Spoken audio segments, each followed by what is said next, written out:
Okay, so if you've ever been anywhere near software development, you have definitely heard a phrase that is both famous and, well, incredibly infuriating. It points to this deep, frustrating disconnect, and today we're unpacking the absolute best comeback to it. And there it is. Four little words that are a total shutdown. Seriously, it's the verbal equivalent of a mic drop from a quality assurance engineer to a developer.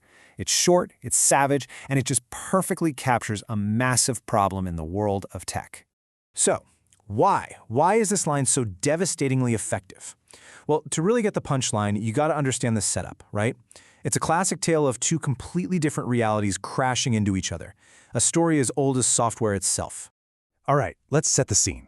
Picture one of the most common battlegrounds in the tech world. Our story starts with a developer who just finished a task, feeling pretty good. And then you have the QA engineer who's about to test it in the real world. This is where the conflict kicks off. What we have here are basically two parallel universes. In one, the developer is on top of the world. They've tested their code, it runs flawlessly, the bug is crushed, and they've already moved on to the next thing. But over in the QA's reality, that exact same code is causing total chaos, blocking everyone's progress and generating a whole new pile of bug reports.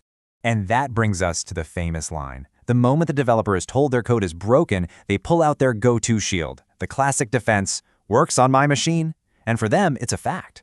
But for literally everyone else, it's the start of a massive headache. You see, this isn't just some funny back and forth. It's a real, genuine phenomenon we call the my machine paradox. It's so common, it literally has its own name. So let's break down what this actually means from a technical standpoint. Simply put, it's when your code is an all-star player during practice, but then just completely fumbles the ball on game day. The developer's laptop is the controlled, perfect practice field. The testing or production server, yeah, that's the chaotic, unpredictable Super Bowl. So why does this happen? How can something that works perfectly in one place completely fall apart in another? Well, it all comes down to the hidden, often invisible differences between these two environments. Let's see how this plays out. Think of it this way. A chef knows their home kitchen inside and out, the exact oven temperature, every single tool, the specific ingredients they use. But take that same recipe to a busy restaurant kitchen. Maybe the oven is different, the pans are a different material, or even the water pressure is slightly off.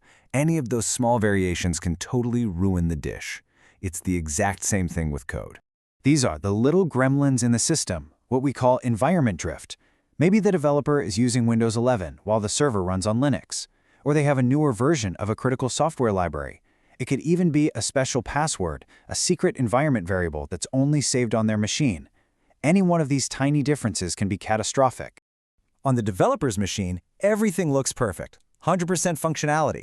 But once it's deployed to the production server, the real world, it's not even half as effective. This gap right here is where time, money, and frankly, team morale just go to die.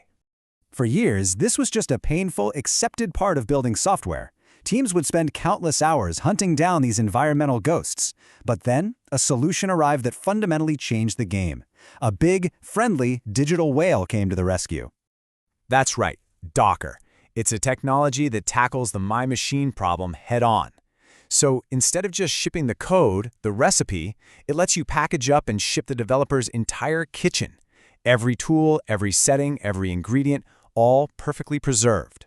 The logic behind this, which is called containerization, is actually beautifully simple. First, you package your code with everything it needs to run, all the right software versions and configurations. Second, this self-sufficient package becomes a lightweight, isolated container. And third, you can ship and run that container anywhere, on any laptop, any server, and it will behave exactly the same way every single time. The environment is no longer a variable, it becomes a constant. Now this is where it gets really interesting. Because this isn't just the technical fix. Solving the environment problem also helps heal the cultural divide between developers and QA. It changes the entire conversation. Adopting tools like Docker forces a critical shift in mindset. Works on my machine goes from being a defense to an admission of a problem. Because if it only works on your machine, then it doesn't really work at all. The results really speak for themselves. An 80% reduction in environment-related bugs is massive. Just think about that. That's 80% less time spent arguing, 80% less frustration, and 80% more time spent building great things together. So here's the key takeaway. While technology like Docker provides the means, the ultimate goal is collaboration.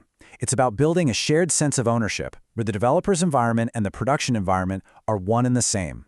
It turns the my machine paradox into our machine consistency. So the real question is, how do you make that happen?